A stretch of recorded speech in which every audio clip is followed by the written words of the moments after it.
सोचिए जरा, भारत का एक ऐसा राजा इतना शक्तिशाली कि वो पवित्र गंगा नदी को ही दक्षिण भारत ले आए। जी हां, बिल्कुल सही सुना। आज हम बात करने वाले हैं एक ऐसे ही महान सम्राट राजेंद्र चोल की। एक ऐसा नाम जिनकी कामयाबियों को हमारी इतिहास की किताबों में वो जगह नहीं मिली जिसके वो हकदार थे। तो सवाल यही है, क्या सच में कोई राजा गंगा को दक्षिण में ले आया? ये सुनने में किसी पुरानी कहानी या कह सकते हैं कि किसी मिथक जैसा लगता है ना? पर ये कोई कहानी नहीं, बल्कि हमारे भारतीय इतिहास की एक शानदार, एकदम सच्ची हकीकत है। और देखिए, इस कमाल के कारनामे को अंजाम देने वाले सम्राट को एक उपाधि भी मिली। एक ऐसा टाइटल जो उनके इरादों को साफ साफ दिखाता है, गंगईकोंड चोलन। इसका मतलब है वो चोल जिसने गंगा को जीत लिया। यह सिर्फ एक नाम नहीं था, बल्कि उनकी जबरदस्त इच्छा शक्ति और बेजोड़ सैन्य ताकत का एक जीता जागता सबूत था। चलिए, तो आज के इस सफर में हम राजेंद्र चोल की कहानी को 5 हिस्सों में समझेंगे। सबसे पहले उनका परिचय जानेंगे, फिर उनकी उत्तर से दक्षिण तक की शानदार जीतों की बात करेंगे। इसके बाद उनके कुशल प्रशासन और अर्थव्यवस्था पर नजर डालेंगे। फिर देखेंगे कि वो कला और वास्तुकला के कितने बड़े संरक्षक थे। और आखिर में हम बात करेंगे उस विरासत की जो वो अपने पीछे छोड़। तो चलिए शुरुआत करते हैं उनके परिचय से। देखिए, राजेंद्र चोल कोई मामूली राजकुमार नहीं थे। वो महान राजा राज चोल प्रथम के बेटे थे।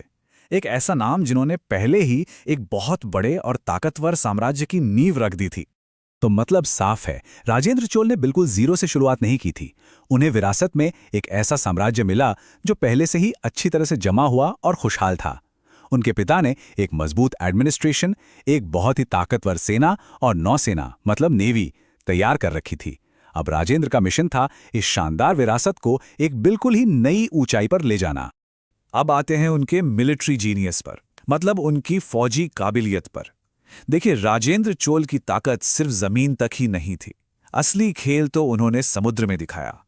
उन्होंने समुद्र पर भी अपना दबदबा बनाया, और ऐसा करके उन्होंने भारतीय इतिहास का रुख हमेशा के लिए मोड़ दिया। जरा इस टाइमलाइन पर एक नजर डालिए। ये उनके सबसे हिम्मत वाले अभियानों में से एक है, उत्तर भारत का अभियान। सोचिए, सिर्फ कुछ ही सालों के अंदर उनकी सेना बंगाल के ताकतवर पाल वंश को हरा देती है और गंगा नदी के किनारे पहुंच जाती है। पर यह सिर्फ एक मिलिट्री विक्ट्री नहीं थी, ये एक बहुत बड़ा सिंबॉलिक एक्ट था। मानो उत्तर की आध्यात्मिक शक्ति को दक्षिण में लाया जा रहा हो, और वो अपने साथ सिर्फ जीत ही नहीं बल्कि गंगा का पवित्र जल भी लेकर लौटे। लेकिन रुकिए, राजेंद्र चोल की सबसे हैरान कर देने वाली कामयाबी तो समंदर के पार थी। उनका निशाना था मैरीटाइम सिल्क रोड पर पूरा कंट्रोल करना। ये वो ट्रेड रूट था जिस पर उस वक्त साउथ ईस्ट एशिया के ताकतवर श्रीविजय साम्राज्य का कब्जा था। ये लड़ाई सिर्फ तलवारों की नहीं थी, ये सोने की लड़ाई थी, सही मायनों में एक इकोनॉमिक वॉर। और ये अभियान उनकी मिलिट्री स्ट्रैटेजी का एक बेहतरीन नमूना था। देखिए, उन्होंने क्या किया। सबसे पहले एक बहुत बड़ी मतलब विशाल नेवी खड़ी की, फिर बंगाल की खाड़ी को पार करके एक जबरदस्त सरप्राइज अटैक किया। इसके बाद श्रीविजय के जो सबसे जरूरी पोर्ट्स थे उन पर कब्जा कर लिया, और बस इसी के साथ समुद्री व्यापार के रास्तों पर चोलों का दबदबा कायम हो गया। सच कहूं तो ये इंडियन नेवल हिस्ट्री का एक गोल्डन चैप्टर है। उनकी नेवी कितनी ताकतवर थी, इसका अंदाजा लगाना है तो बस ये सुनिए। इतिहासकार कहते हैं कि उस दौर में बंगाल की खाड़ी, बे ऑफ बंगाल, एक चोल झील बन गई थी। मानो उसकी हर लहर पर सिर्फ और सिर्फ चोलों का कंट्रोल था। लेकिन देखिए, एक महान साम्राज्य सिर्फ जंगें जीतने से नहीं बनता, उसे चलाने के लिए और भी बहुत कुछ चाहिए। तो अब देखते हैं कि राजेंद्र चोल ने जीत से आगे बढ़कर एक मजबूत एम्पायर कैसे बनाया। देखिए, एक अच्छा एडमिनिस्ट्रेशन और एक मजबूत इकोनॉमी किसी भी साम्राज्य की रीढ़ की हड्डी होते हैं। और हाँ, जो लोग कॉम्पिटिटिव एग्जाम्स की तैयारी कर रहे हैं उनके लिए ये सेक्शन खास तौर पर जरूरी है। तो राजेंद्र ने अपने पिता राजा राज प्रथम की एडमिनिस्ट्रेटिव पॉलिसीज को तो आगे बढ़ाया ही, लेकिन साथ में अपना एक नया विजन भी जोड़ा।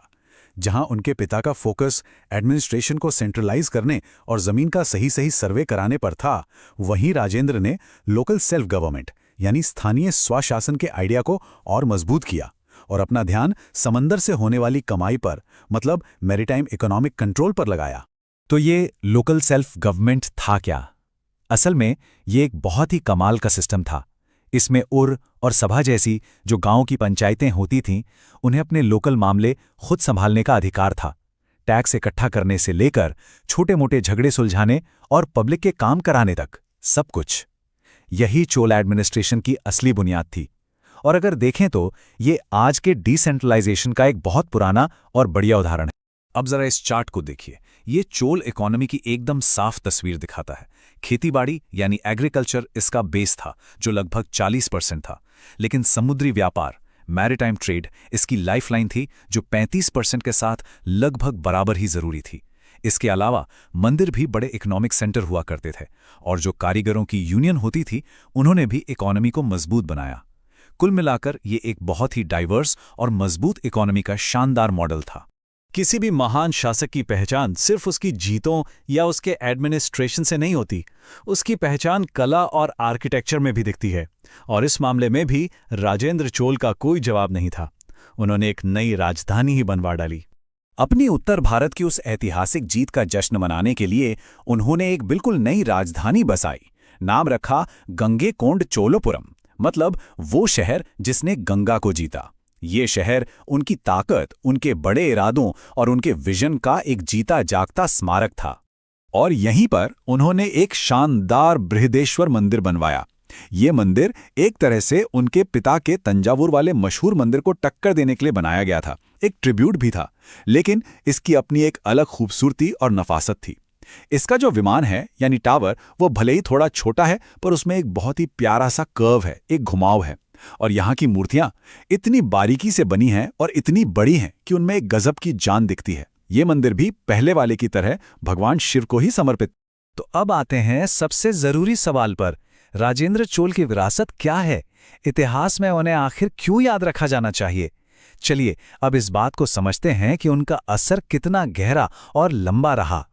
अगर हम इसे संक्षेप में देखें तो राजेंद्र चोल ने चोल साम्राज्य को उसकी बुलंदियों पर पहुंचाया। उन्होंने हिंद महासागर में भारतीय नेवी का दबदबा कायम किया, साउथ ईस्ट एशिया के साथ व्यापार और कल्चरल लिंक को मजबूत किया, एक बहुत ही एफिशिएंट एडमिनिस्ट्रेटिव सिस्टम को परफेक्ट बनाया और हमें द्रविडियन आर्किटेक्चर का एक ऐसा नायाब तोहफा दिया जिसकी कोई मिसाल नहीं। और अंत में एक सवाल जो सोचने पर मजबूर करता है, क्या अपनी जबरदस्त नेवल पावर के बिना चोल साम्राज्य कभी इतना प्रभावशाली, इतना ताकतवर हो पाता? ये सवाल ही राजेंद्र चोल के विजन और उनकी सबसे बड़ी विरासत के असली मतलब को हमारे सामने रखता है। इस पर सोचिए।